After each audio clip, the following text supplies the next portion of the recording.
Assalamualaikum warahmatullahi wabarakatuh. Perkenalkan, nama saya Dina Selvia Gwin Siregar, NPM 1911080070 dari kelas G semester 3 jurusan Bimbingan dan Konseling Pendidikan Islam. Baik, di sini saya akan melanjutkan materi yang disampaikan oleh Ranti. Yang kelima yaitu proses pelaksanaan teori belajar humanistik. A. Ciri-ciri guru yang bersifat fasilitator adalah: 1.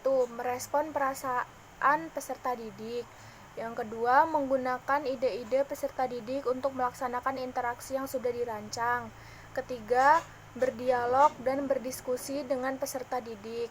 4. Menghargai peserta didik. Yang kelima, kesesuaian antara perilaku dan perbuatan. Yang ketujuh, menyesuaikan isi kerangka berpikir peserta didik atau penjelasan untuk memantapkan kebutuhan segera dari peserta didik. 6. Tinjauan pembelajaran pendidikan agama Islam atau PAI. Belajar dan pembelajaran merupakan istilah yang seakan-akan tidak terpisahkan. Setiap ada pembelajaran, pasti di dalamnya ada belajar. Pembelajaran ialah suatu proses belajar mengajar di mana guru menyampaikan materi pembelajaran, juga mengatur lingkungan supaya siswa antusias untuk belajar. Pada hakikatnya, pembelajaran adalah suatu proses belajar mengajar di mana siswa sebagai pusat dari kegiatan pembelajaran. Hal ini dimaksudkan agar membentuk watak peradaban dan meningkatkan mutu kehidupan peserta didik. Proses pembelajaran pada hakikatnya merupakan pelayanan yang khusus diperuntukkan bagi siswa. Proses pembelajaran dalam pendidikan agama Islam sebenarnya menggunakan prinsip-prinsip umum proses pembelajaran.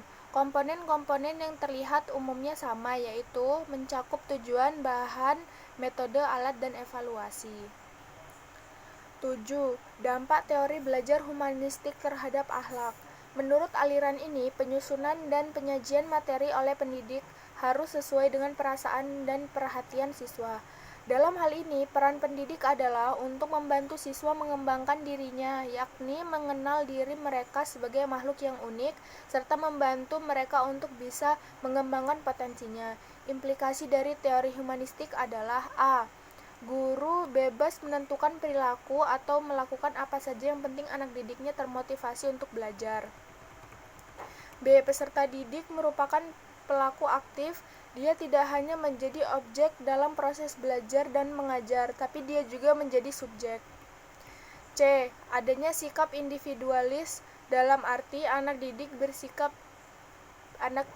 bebas berpikir, bebas mewujudkan diri sendiri, dan bebas berkreasi. Secara etimologi, kata akhlak berasal dari bahasa Arab yaitu akhlak, yang merupakan bentuk jamak dari kuluk yang berarti budi pekerti. Sinonim dari kata etika dan moral, etika berasal dari bahasa Yunani, ethos, yang berarti watak kesusilaan atau adat. Moral juga berasal dari bahasa Latin, mores, yang berarti adat kebiasaan. Adapun perbedaan antara akhlak, etika, dan moral yaitu terletak pada sumber yang dijadikan sebagai patokan atau pedoman untuk menentukan baik dan buruknya suatu perbuatan. Ukuran penilaian pada akhlak yang digunakan untuk menentukan baik dan buruk bersumber pada Al-Quran dan hadis.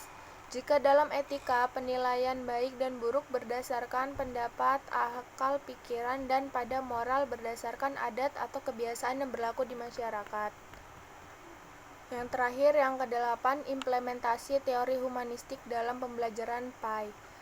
Penerapan teori humanistik lebih menunjuk pada ruh atau spirit selama proses pembelajaran yang mewarnai metode-metode yang diterapkan. Peran guru dalam pembelajaran humanistik adalah menjadi fasilitator bagi para peserta didik dan guru memberi motivasi. Kesadaran mengenai makna belajar dalam kehidupan peserta didik, guru memfasilitasi pengalaman belajar kepada peserta didik dan mendampingi peserta didik untuk memperoleh tujuan pembelajaran. Peserta didik berperan sebagai pelaku utama yang memaknai proses pengalaman belajarnya sendiri. Diharapkan peserta didik memahami potensi diri, mengembangkan potensi diri secara positif, dan meminimalkan potensi diri yang bersifat negatif. Mungkin cukup sekian materi yang dapat saya sampaikan, kurang lebihnya saya mohon maaf. Saya akhiri, wabillahi taufik walhidayah. Wassalamualaikum warahmatullahi wabarakatuh.